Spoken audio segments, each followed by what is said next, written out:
I have all the ingredients to make the masala, in which I have about 2 tablespoons of mustard seeds, then 1 teaspoon of cumin seeds, then 3 medium to large cloves of garlic and a few red chilies. Now adding red chilies up to your taste, you can add more or less according to your taste. I'm going to add a little water and make a paste of all these ingredients. The next step is to fry some badi. I have heated here some vegetable oil and I'm going to deep fry the badi. But if you want to shallow fry the badi, you can always do it. But I already had fried something in this oil and this is the leftover oil. So I'm going to fry the badi in this oil. Make sure the oil is nice and hot. Now just drop in the badi. And for badi, you don't have to fry it for a long time. Once it turns a little golden, you just immediately take it out. Otherwise, if you keep it for a longer time, then it's going to burn, since it doesn't have any moisture, so it burns pretty quickly. So just take it out. I have heated here about 3 tablespoons of mustard oil. Oil is hot. To this I am adding a teaspoon of panchphoron. Let the seeds splutter. Seeds are done. The methi seeds have gone a little brownish. Now to this I am adding the potato wedges.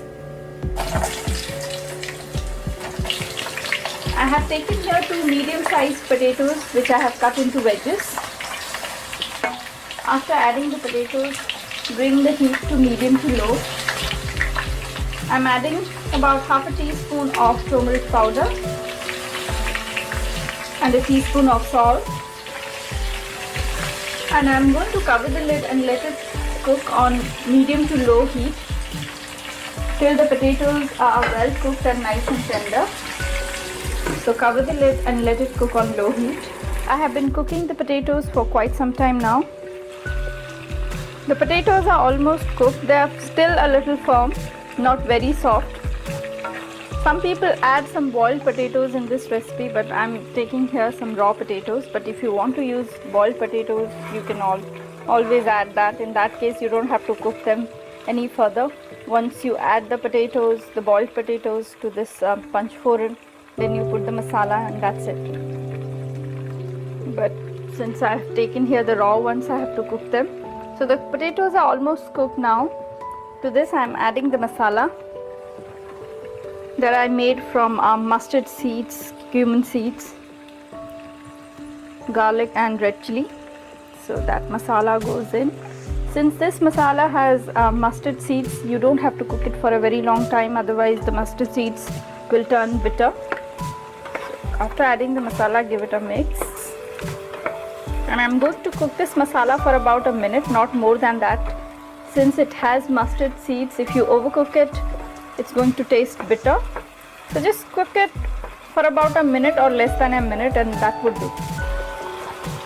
I have been cooking this masala for about a minute now. To this I'm adding some water. And the dry mango pieces which I have already soaked in some warm water. I have added here quite a lot, 4 big pieces of dry mango. But if you want to add less, you can add according to your taste. And if you don't find dry mangoes, you can use some tamarind instead of this. The reason I added the dry mangoes once the potatoes are cooked, once you add any sour element while cooking the potatoes, the cooking time of the potatoes gets longer. So once the potatoes are cooked, then you add the sour element. In that case, you don't have to cook the potatoes for a very long time. Once the gravy comes to a boil, I'll cover the lid and let it cook for another about 10 minutes. Yeah, this has come to a boil. I'm covering the lid and I'll cook it for another about 10 minutes on medium to low heat. So cover the lid and let it cook. I have been cooking it for about 10 minutes now. This should be ready. The potatoes are cooked now. They are still firm, but they are completely cooked through. So this dish is almost ready. I'm adding little more salt just to season it well. I had already added some salt when I was frying the potatoes or shallow frying the potatoes, so this was the final seasoning. Now to this I am adding the fried badi. this dish still has some gravy and the badi pieces are going to soak up the liquid it has. After adding the badi, give it a mix. And I'm going to cover the lid and let it cook on medium to low heat for about 5 to 6 minutes. By the time the badi will soak up all the liquid and become very soft. So cover the lid and let it cook for about 5 to 6 minutes. After 5 minutes, open the lid. Yes, this gravy is ready, quite thick now. Now if you want it very thin, you can add more water. If you want to make it even more thicker, you can reduce it further. But this is the right consistency, and by the time you eat this recipe, the badi will again soak up some more liquid and become very tender. So this is ready now. I'm going to serve it.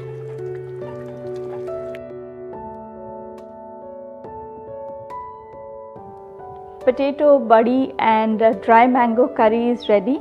You can enjoy this dish along with any kind of Indian bread or with some steamed rice, but my favorite is some steamed rice. This dish is absolutely wonderful, and that's because of the tangy gravy. And then you have the very delicious badi, which has a unique texture to it. So do try this very delicious and very tangy dish and share your comments and your suggestions. We will meet next time. Don't forget to subscribe. Till then, bye-bye.